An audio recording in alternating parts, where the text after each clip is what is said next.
We're back with our video sit-downs with the candidates. I'm Dedrick, Allan. Across the table is Kathy Chaussee, running for Mason County Commissioner District 3. And Kathy, as we start most of our interviews, let's hear about you and why you're running. Good morning, Dedrick. Thank you for having me here today. I'm Kathy Chaussee, and I'm running for Mason County District 3 as an independent. I've been with Mason County, it'll be 18 years, July 10th. I've served 29 years in my profession in accounting. I'm running because this is my community. I feel that I'm the most qualified candidate to step in and take over as county commissioner. Tall order, but Thank you. So topping the list has got to be the budget and the potential shortfall.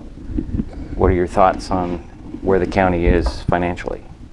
One of the things about increasing revenues, or how we increase revenues, is a lot of the state mandates are not totally funded, and so that has to be a priority with the department heads and elected officials, that we go to the state and ask for funding for mandated services. The other thing, we don't have a grant writer right now, and through the RCO and through Washington State Department of Commerce, there are rural grants out there, or rural county grants out there. Revenue is not about increasing property taxes. Revenue is not about increasing fees. Fees are specific for departments.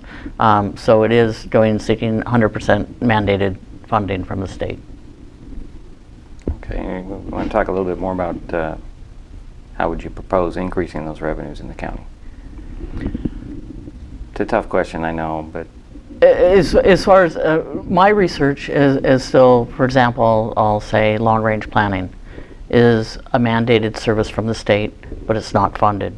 The election department, I believe, was imposed a mandate, state mandate, but with no funding. We're not in a recession anymore, so my biggest solution, or what I've come up with, is to go to the state. These mandates on counties are really breaking the rural counties. So again, it's not about raising fees, it's not about raising taxes, it's about going to the state and seeing how all the elected officials and department heads can come together for their departments and see what kind of funding we can get. So let's talk about public safety. Always a top priority. Always. But there's only so much money out there. Correct. So how do you propose to fairly treat every department and make sure that we get the public safety that we require? Correct. I guess. Correct. And public safety encompasses public health, patrol, building life and safety. It really encompasses a big picture of things, just not the courts. That's part of public safety. Probation, part of public safety. The judicial part of the budget makes up 75% of the county's budget.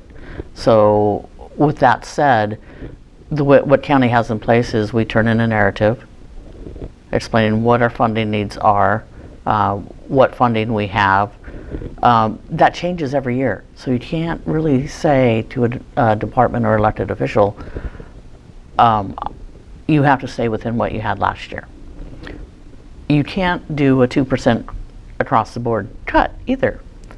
So it really is, it changes every year. You really need to sit down with those departments, those elected officials, see what their state mandates are, see what kind of funding they can get, and then make decisions that are fair across for everybody. Oh, how do you, I mean, the sheriff's office is always what people think of with public safety, and sometimes the sheriff gets a little, how do I put this politically correct, zealous about getting his funding or making sure he maintains his funding. How do you deal with the personalities that you might get from not just from the sheriff but throughout the departments? You know, I've worked with these department heads and elected officials for a lot of years. That's one of the benefits of having me as the next county commissioner, is my years of experience. I've gone through a recession with these people. I know them by name, I shake their hands, I talk to them.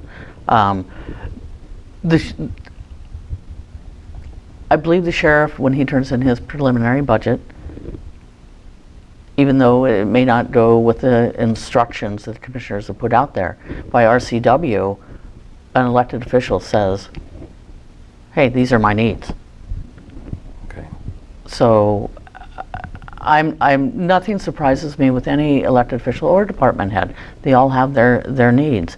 It's about making fair and equitable decisions when we balance the budget as a commission. So let's talk about service levels and salaries and staffing.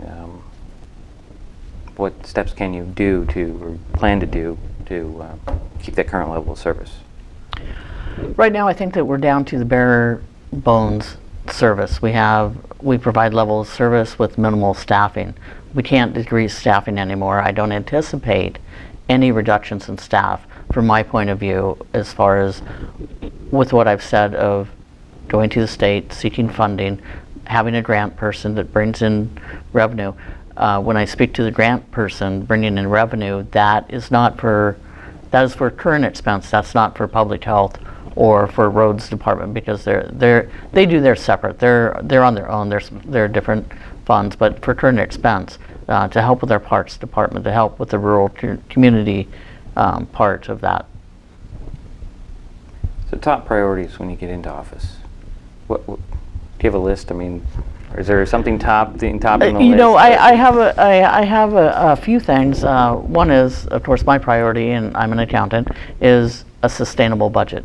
I believe that's possible. I believe it's possible with what I've said about seeking funding for mandated service and bringing in some grants. The other issue that's a priority for me is being able to retain qualified staff. We know that staffing is paid below other comparable counties. With the 5-year strategic plan, I believe that we can bring staffing levels up. I believe that we'll be able to retain qualified staff. So right now we're losing staff to other counties. Mm-hmm. But we need to pay people that are qualified to come in. It's not efficient to have someone we hired for emergency management to, well, now you're over parks and facilities, and now you're over IT. In my opinion, I would hire that person to be a director of emergency management for a reason, because that was his job, that's his expertise. Okay. So we go into inefficiencies of government by making those decisions. Well, let's talk about inefficiencies. How can we make the county more efficient in everything? I would like to see have an Kaizen study or a lean study brought into the county. I think they're expensive, but on the other hand, if they went to, they're time consuming on staff. They're also, they're expensive. I'm not sure what the cost is. But I think that we could still come out of the dark ages in some of the departments by having one of those studies. Another efficiency, if we had building size, I would like to see us have a central ordering person. Okay. But we need to have the facilities for that, which is another priority. Back to the priorities. That's fine. That's back to the priorities. So there's central ordering, central mail room, things like that. But I would like to see the studies come in and go to each department, see if our courts are up and running. I would make judicial 75% of the county's budget. I would make them a priority to start there. Okay. How about biggest challenges? I mean, there's a list of it. I'm sure this longer than you are tall. So. One of the biggest challenges that we're going to face, because the county is anticipated to grow, I think, 33% in the next 20 years. Okay. So we'll go from 60,000 to 85,000. We don't have a mental health facility. We don't have a homeless shelter, so to speak, here. And our downtown facilities for the jail and those court facilities downtown, I think, need to be in a law and justice facility. I would like to see a nice law and justice facility here. I would like to see us be able to serve mental health, so without having to drive a half hour away. That's for the safety of the community, safety and health of the community. One of the other things for services in the community is I appoint and sit on 17 different advisory boards. 17. There's 17 different advisory boards and councils, mm-hmm. but I pay attention to all 17. I sit on some of those boards in the community. I appoint people to those boards as a county commissioner. And with that said, those groups are the health and safety of our community. Okay. I have a question that's not on the list that I provide you, and I'm going to throw this at you. There appears to be a divide in the county between north and south, and to some extent, east and west. To me, this is one community. It doesn't matter where you live. How do you want to handle people who say from Matlock say we're not getting representation? You need to help us with that. What would you say to that? You know, I struggle with that, north and south. I was raised in a rural county, and a Plikitat county, where the county seat was Goldendale, but there were other incorporated cities, and it was similarly divided. Oh, well, you go there to shop, but not here to shop. You know, those kind of things. I don't know how to break down that barrier.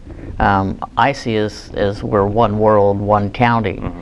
So I've never, because I didn't go to school here, I don't have that north and south divide. It's hard to comprehend. We're very unique when we're one incorporated city in this large of a county. Mm-hmm. Okay, Kathy, ran through the list. I mean, we could probably talk at length about everything that I gave you and so much more. I want to wrap this thing up, and I know this is another thing I throw at the candidates, but briefly tell us why you were the right person for the Mason County Commissioner District 3 seat.